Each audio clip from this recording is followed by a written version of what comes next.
नमस्कार मित्रों। पाकिस्तान के स्वघोषित फील्ड मार्शल असीम मुनीर ने अमेरिका की धरती पर से भारत को ललकारा है और धमकियां दे रहे हैं कि वो भारत पर परमाणु शस्त्रों से हमले कर देंगे। सबको लगता है कि ये अमेरिका जाकर इतना शक्तिशाली हो गए हैं और भारत को अवश्य नेस्त नाबूद कर सकते हैं, क्योंकि अमेरिका उसके पीछे खड़ा है। परंतु असल में ये सब करना बहुत आसान नहीं है, परंतु अत्यंत मुश्किल है, अत्यंत अस्वाभाविक है। भारत के पास जो शस्त्र है, भारत के पास जो सेना है और भारतीय सेना के पास जो जज्बा है, उसको हराना अत्यंत मुश्किल है।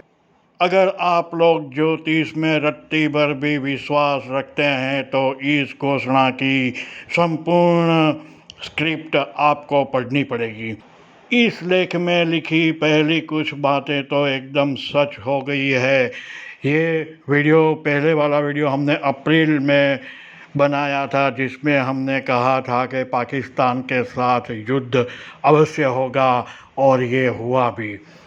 परंतु इसको हम युद्ध नहीं कह सकते हैं, ये एक सर्जिकल स्ट्राइक ही थी। आने वाले समय में अब क्या होगा ये आपको देखना पड़ेगा। आने वाले समय में आगे की कहानी की सत्यता के लिए इस वीडियो को, इस लेख को आपको सुरक्षित करके रखना पड़ेगा। तुरंत ही हमारी अप्रैल में की गई भविष्यवाणी पर आते हैं, मुख्य बिंदु पर आते हैं। भारत की कुंडली के अनुसार भारत इस वर्ष में 2025 में दोबारा पाकिस्तान पर अवश्य हमला करेगा, युद्ध करेगा और भारत को युद्ध करने पर विवश किया जाएगा। प्रथम युद्ध मई और जून के बीच में हो चुका है। तब हमने कहा था कि 2025 में भारत को 2 बार युद्ध में खींचा जाएगा और युद्ध करने पर विवश किया जाएगा। इसमें दोनों देशों के सैन्य ठिकानों पर निशाना साधा गया था, लेकिन पाकिस्तान अपने सभी निशान चूक गया था और भारत ने एकदम सटीक निशान लगाए थे और पाकिस्तान की सेना को एक बहुत बड़ा आघात दे दिया था। परंतु दूसरा युद्ध कब होगा? दूसरी बार भी पाकिस्तान चुप नहीं बैठेगा। वो अपनी आदतों के अनुसार भारत पर फिर एक ऐसा ही वार करेगा जो इस सरकार को बहुत ही अप्रिय है। पीछे से वार करेगा और अगस्त 15 और सितंबर के बीच एक निर्णायक युद्ध में फिर से भारत को खींच जाएगा। अमेरिका तथा अन्य कई देशों के उकसावे में आकर पाकिस्तान फिर से कोई ऐसी चेष्टा करेगा जिससे भारत को फिर से एक बार युद्ध में उतरना पड़ेगा, और इस युद्ध के पश्चात पाकिस्तान दशकों पीछे चला जाएगा। पाकिस्तान कम से कम 3 हिस्सों में बट जाएगा और इसकी स्थिति सीरिया जैसी हो जाएगी। पड़ोस के शक्तिशाली देश इनमें से अपने हिसाब से कुछ टुकड़े करेगा और अपने में मिला देगा। आपको एक आवश्यक बात बता दें कि इस निर्णायक युद्ध में इजरायल खुलकर भारत के साथ होगा और कई बार तो हमलों में भी भारत का साथ देगा। इसमें एक महत्वपूर्ण बात यह है कि इस समग्र घटनाक्रम में पाकिस्तान के शासक की मृत्यु निश्चित है। हम और आप जानते हैं कि पाकिस्तान में प्रधानमंत्री या राष्ट्रपति की कोई महत्व नहीं है। वास्तव में सत्ता इतने वर्षों से पाकिस्तान के सेनाध्यक्ष के हाथ में ही रही है।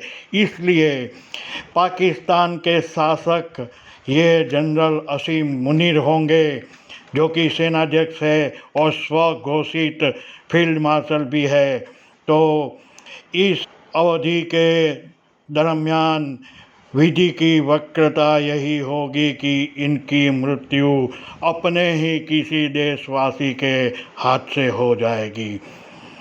इनकी सबसे बड़ी भूल ये होगी कि ये भारत पर बांग्लादेश की तरफ से आक्रमण करने का सोचेंगे और बांग्लादेश से ये आक्रमण करवाएंगे भी।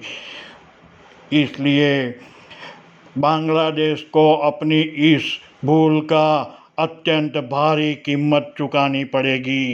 भारत केवल 2 दिनों में पूर्व और पश्चिम सीमाओं पर युद्ध लड़कर न केवल पाकिस्तान को विश्व के नक्शे में से अदृश्य कर देगा, बांग्लादेश को भी इनके चिकन नेक वाले प्रचार का दंड देते हुए भारत के चिकन नेक वाले भूभाग के चारों तरफ से तोड़कर इनके प्रमुख बंदरगाहों को भी इसमें मिलाकर इसमें एक हिंदू देश का निर्माण करेगा और अपनी सुरक्षा को एकदम ठोस करते हुए सभी चिंताओं को समाप्त कर देगा।